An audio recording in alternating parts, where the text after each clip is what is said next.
I want to thank you for that introduction, and thank you for your service to the country, not only in the military, but your continued service as an assistant fire chief. Folks, Rick and I go back, we go back a long way. Yes, sir, we do. And Rick's been through a lot in the meantime, and looking good and doing well, and I can't tell you how pleased I am to be standing at his side. And Mr. Mayor, thank you for the passport to get back into Ottumwa. I enjoyed it very much. Folks, look, I'm going to get right to the point with you all, and thank you all for being here this morning. I don't think it would be considered hyperbole or an exaggeration to suggest that this is the most important election, creating the starkest choice, the starkest choice between the candidates that we've seen in our lifetime. It's as clear as it could be. And I think we can sort of cut through all of the political talk, and let's try to get right to the core differences that exist between President Obama and Mitt Romney and me and Paul Ryan, and for that matter right now, the Republican Party and the Democratic Party. Folks, some of you, none of you women, but some of you guys have been around as long as I have. This is not your father's Republican Party. This is a different Republican Party. They're not bad nor good, just it's a different Republican Party. This isn't even Mitt Romney's father's Republican Party. They have very starkly different views. And I want to tell you a little bit this morning about our vision, President Obama's in mind, vision, and what we understand our opponent's vision to be for the future. Because what they're saying today, during their convention and since they left their convention, is totally inconsistent with what they've done their whole careers and what they're proposing to do. Now, they're both decent men. They really are. They're decent men. And like President Obama, Mr. Romney's, with all appearances, a great father and a loyal husband. But that's where the differences stop. That's where the differences stop in terms of their views. Let's just start off with talk about Medicare, which is a major issue in this campaign. If you listen to Romney and Ryan these days, you'd think they thought of Medicare. You'd think it was a Republican idea. I heard it repeated so many times at their convention. There's this absolute commitment to preserve Medicare, to take it out of danger, et cetera, and how desperately they wanted to make sure it was available for young people. And they also went on to say that, that Obama guy, he put Medicare in danger. He made massive cuts in Medicare, and he used it for other things. Well, folks, nothing could be further from the truth. Medicare benefits have increased under our administration. Benefits have increased. There's 48 million people on Medicare today. And talk to some of them. They've already saved roughly $700, some of them, on their prescription drug benefits. They can go for wellness visits, life-saving visits. They can go get mammograms and colonoscopies and things that are preventative in order to get, and not have to pay for them, and not have to kill them. What the president did and what we did was we made the system, which was becoming insolvent, we made it solvent. It balances until the year 2024. More has to be done, but we've extended the life of it until 2024. It's interesting, the plan that they say that they're so much for and we've done so many terrible things to, it's kind of surprising, isn't it, that AARP has endorsed our proposal, that the AMA, the American Medical Association, the American Hospital Association, and Father, I'm being very careful. As a good Catholic boy, I'm being very careful to tell the truth here. I just want you to know that. But all kidding aside, they're the facts. But it's not just the misleading things they tell you about, it's what they don't tell you about what they plan to do. Now look, folks, Congressman Ryan, who is a leader of what they call the Young Gun, they call themselves, they wrote a book called The Young Guns, of the new leadership in the Republican House, they put together a budget, and last year they passed a Medicare proposal, a change in Medicare. And they voucherized it, and the CBO, you know, the Congressional Budget Office, you hear these phrases like CBO, all this policy wonk stuff. Well, the CBO, the Congressional Budget Office, everybody says they're the arbiter. The arbiter said that the Ryan plan, which all the Republicans voted for in the House, would increase the cost per year for a senior on Medicare $6,400 a year, out of pocket, $6,400. So that plan didn't go over too well. It didn't get past the Senate, so they came up with a new plan. Seriously, the Romney-Ryan plan. And what they don't tell you about the Romney-Ryan plan is that immediately the 48 million Americans already on Medicare would lose benefits. They'd lose that $700 prescription drug benefit. They'd lose the wellness visits. They'd have to have co-pays to go get those colonoscopies or mammograms or other tests that are life-saving tests. What they don't tell you is that the 530,000 Iowans already on Medicare would lose benefits immediately. Not all. The benefits I just named, they'd lose. What they don't tell you is that this Medicare trust fund, which they feel so urgently concerned about, is their proposal would have it become insolvent in 2016. In 2016, it would be insolvent. So, ladies and gentlemen, these guys aren't on the level with you right now. And what they really don't tell you, the dirty little secret is, they're not for preserving Medicare as you know it, period. They are proposing what I call voucher care. They call it a voucher or a coupon. And the way it's going to work, I say to you young kids, they're going to give your mom or your dad or your grandmom or grandpa literally a coupon, a voucher that's worth X amount of dollars. And they say, now you can go out in the private market and you can get all these insurance companies are going to compete for your business. So you at 65 or 70 or 75 can go out and find the best insurance policy you can get. Now that may work well if you're in really great health at 68. But if you have any pre-existing condition, if you have anything, and most of us over 65 got something, you're not going to have enough money to get the, now they say you can go and you can buy back Medicare. They're not going to eliminate Medicare. They say you get, seriously, this is the plan. You got a voucher, you walk out in the market and you say, this is how much I got, I'm making it up, $400 a month. This is what I got to spend. Who's going to give me the best deal? But if you have anything wrong with you at all, you're going to have to go back. You say, well, I want to stay in Medicare. Well, I'm making the number up. The $400 is not enough to get Medicare back. And you think I'm joking about this. There's a new study done out of Harvard by a professor at Harvard showing that if you are 48 years old now, by the time you get to Medicare under their new plan, it's going to cost you $125,000 to be in Medicare for your life. If you are 48 years old, excuse me, if you are 55 years old, you know they say this isn't going to affect anybody for 10 years. If you're 55 years old, it's going to cost you $60,000. That's the study. And if you are 65 when this kicks in, it's going to cost you $11,000 more. So folks, that's a lot of money where I come from. That's a lot of money in Ottumwa. That's a lot of money in Claymont, Delaware. That's a lot of money where I come from. So folks, these guys are not on the level with you. And they talk about the national debt. Now, you know, you saw that Republican convention. You saw that debt clock back there, and it's clicking and clicking away of how the debt's going. It's true. We have to get it under control. They talked about, though, the urgency to act now. Now, it's urgent. And we agree. But not one single time did they tell you that the last time a Democrat held this office and left office, the budget was balanced and the debt was coming down. Not one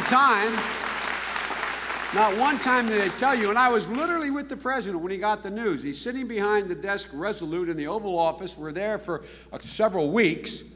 And the economic team comes in for the brief. He said, Mr. President, the deficit for your first year that he couldn't control because the fiscal year starts in October. So this is in February, late January, is handed a bill for $1 trillion for that year. The debt that was inherited. And then the economic recession kicked in. They didn't tell you any of that.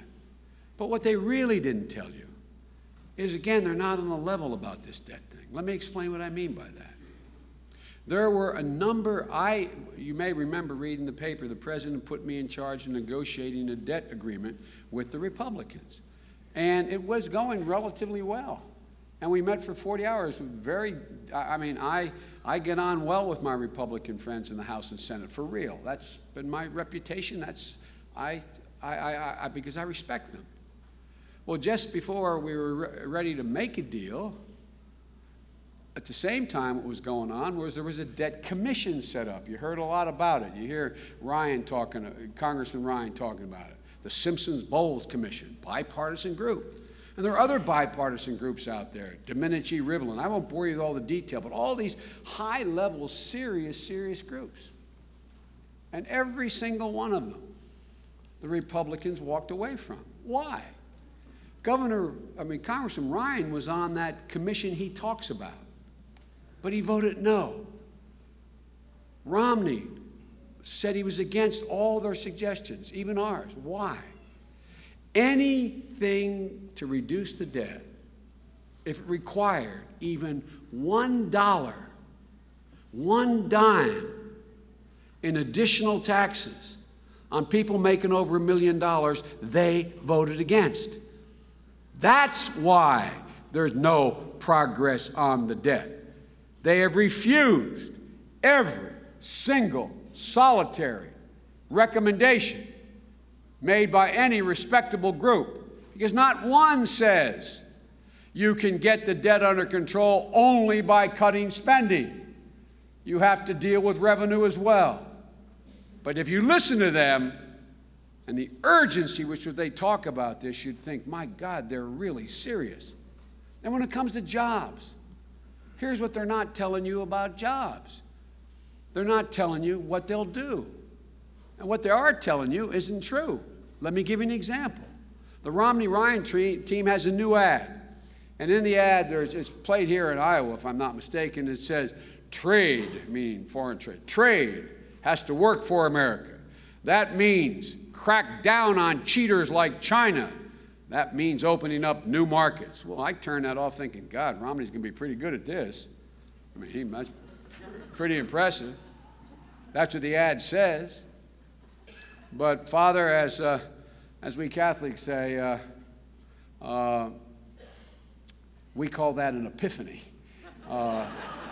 This guy sort of had an epiphany, like on the road to Damascus. He's had an epiphany. An epiphany means you've gotten faith, you've been converted. And I said, okay, well, that's what he's saying now. Let's take a look at what he did throughout his career and what his plans are to do if he's elected, that he's not telling you about. Romney's economic philosophy is very simple and straightforward, and others share the view. In a global economy, they argue, it doesn't matter much where American companies put their factory, and it doesn't matter much in a global economy where you create jobs. It's a global economy. That's been his consistent philosophy as a businessman, as a governor, as a candidate. When he ran Bain Capital, where he made hundreds of millions of dollars, totally legitimately and to his great credit. The Washington Post said when he ran Bain Capital was, quote, a pioneer in outsourcing, a pioneer in knowing how to send jobs abroad and make money doing it, outsourcing to China and other places.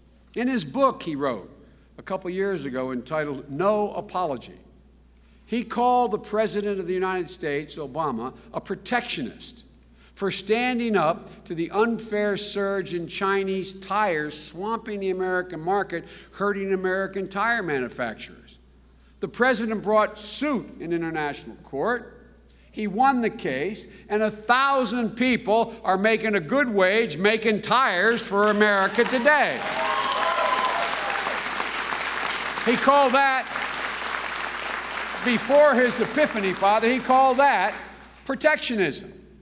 And now he's telling you, what he isn't telling you is he has a new proposal. a new proposal to change the corporate tax code. It's a thing, I don't want to bore you with the detail, but I have to. It's called a territorial tax he wants to put in place. Some countries have it. Here's what it means. It means if you move a company or start a company, an American goes over to China and starts a company and bills and hires 1,000 people and makes a profit and makes a good profit. The only tax you have to pay is the Chinese tax. You can bring all that profit home here and not have to pay any tax. Now, what the studies show is that that would create jobs, about 800,000 jobs, all of them overseas, all of them overseas. Folks, Romney getting tough on outsourcing? It's laughable. The fact is, there's nothing I can see that Romney has said or done or is proposing where he would stand up to unfair trade practices or eliminate incentives for American corporations to leave Iowa and go somewhere else. They even opposed the proposal that we had led by your United States Senator saying, hey, instead of giving somebody a tax credit for unbolting machinery in Ottumwa and sending that factory over to China, don't do that. They get a tax credit for that now. Whatever that costs, they get a tax credit for doing it. Give a tax credit to somebody who unbolts machinery overseas and brings it back to Ottumwa. They voted no. They said no. No deal. I found it stunning that in what was otherwise a really good speech that Governor Romney made accepting his nomination, that he said emphatically, as president, he would take a jobs tour. Well, folks, based on his record, it's going to have to be a foreign trip when he starts off. That's the jobs tour he's going to have to take. Look, President Obama understands that creating jobs here in America, keeping jobs here in America, bringing jobs back to America, that is a president's job. Bring them here. That's why he rescued the automobile industry. That's why the president stepped up and rescued the automobile industry when Romney said if we acted, it would make General Motors the living dead. That's why he not only brought the tire case against China, but he's brought more trade cases against China than the last administration, all 8 years combined. That's why he set up a special trade unit to do this. And that's why earlier this year, he set up a task force to go after unfair trade practices. That's why last month, the president held China accountable for unfair trade practices that harm American automakers. And yesterday, the president announced in Ohio that he's launching a new enforcement action against China for providing illegal subsidies that encourage companies to ship auto parts manufacturing jobs overseas. We've not had a president who's fought harder to stop outsourcing and stop unfair trade practices. And it matters. It matters here in Iowa.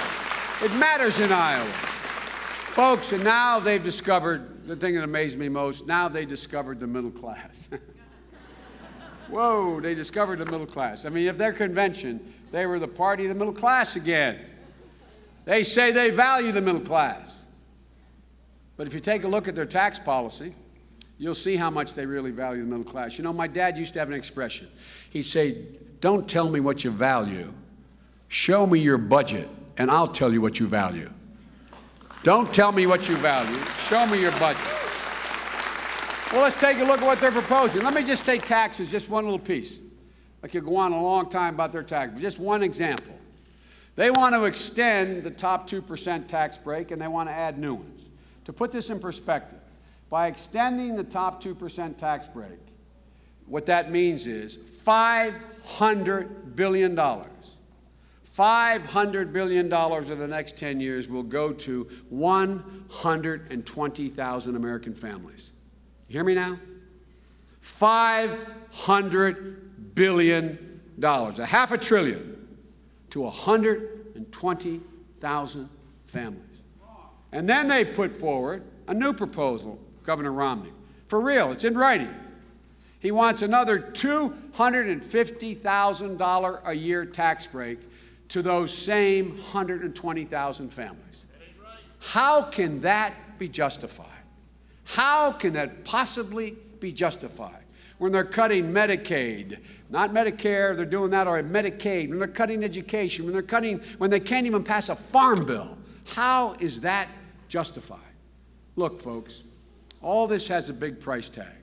When you give those kinds of tax cuts to the very wealthy, and by the way, the wealthy are just as patriotic as the poor. They're just as decent and honorable. They're not even asking for this tax cut, and Lord knows they don't need it. When you give that kind of tax cut, somebody pays for it. And guess who? Guess who? The Tax Policy Center, a bipartisan center that everybody sends their stuff to and they examine, and they're kind of an arbiter. They point out, this Tax Policy Center, after examining Romney's plan, here's what they concluded. They said taxes on middle-class families with children, if their tax policy succeeds, will go up $2,000 a year. $2,000 a year more for families with children, and another $250,000 tax cut to 125 families that are already getting $500 billion in tax cuts. And the president and Romney calls the president out of touch. Out of touch. A guy with a Swiss bank account, a guy with tens of millions of dollars in the Grand Cayman Islands, all legal, but out of touch? Ladies and gentlemen, I'll tell you what's out of touch. What's out of touch is what the governor and Congressman Ryan are proposing for the economy. Folks, we've seen this movie before. We've seen it before. Massive tax cuts for the wealthy, shred reasonable regulations on Wall Street and the big banks. Let the insurance companies go back to making decisions about pre-existing conditions, lifetime limits, and the rest about your health insurance. We know how that movie ends. It ends in a catastrophe for the families I grew up with. It ends in a catastrophe for the middle class. And it ends in the Great Recession of 2008 we're still fighting our way out of. The President and I have a different way forward. We know the way to create good jobs is the old-fashioned way, from the middle out, not from the top down. Because when the middle class does well, everybody does well. The poor have a leg up, and the wealthy get wealthier. It creates a lot of millionaires. Ladies and gentlemen, our plan focuses first and foremost on education. 100,000 new science and math teachers. Science and math. 2 million workers learning new skills in the new economy through community colleges. 1 million new manufacturing jobs over the next 4 years. Cut oil imports by half by 2020. Invest in clean, renewable energy. Creating tens of thousands, 600,000 jobs at the end of this decade by safely developing the natural gas that's below our soil, though we can go out there and have our trucks and our buses and everything run on gas. Real and fair enforcement of our trade laws, like what the President's doing now, and leveling the playing field. Leveling the playing field with exports so the people around the world can buy what they want to buy. Products stamped made in America. Made in America. Cut the deficit by $4 trillion and end the war in Afghanistan as we have in Iraq. Come home. Come home and rebuild our bridges, our roads, our schools, our infrastructure, creating tens of thousands of jobs, supporting hundreds of thousands of good-paying jobs. So when I hear Governor Romney and Congressman Ryan, this new Republican Party, talk as they did at the convention and continue to talk about America being in decline, I don't recognize the country they live in. It's not the country I live in. We're not in decline. America is not. There is no give up in America. There is no give up in America. And I've got news for both those gentlemen. Gentlemen, it's never, ever, ever been a good bet to bet against the American people. So, folks, it's time to stand up. Stand up for the middle class. And you can start in 9 days. In 9 days here in Iowa. That's when voting starts, so go. Go out there, folks, and start voting as early as the 27th. Ladies and gentlemen, I can't tell you how much we appreciate what you're doing. And I'd be remiss if I didn't say, and how much we owe to the tens of thousands of people from Ottumwa and all across America who since 9/11 have strapped on a uniform and gone into Iraq and Afghanistan. Folks, there's still over 74,000 in Afghanistan. So I ask you, keep them in your prayers, and remember, we only have one sacred obligation as a nation. We have a lot, only one sacred obligation. Equip those we send to war and care for them when they come home from war. Ladies and gentlemen, God bless you all, and may God protect our troops. Thank you.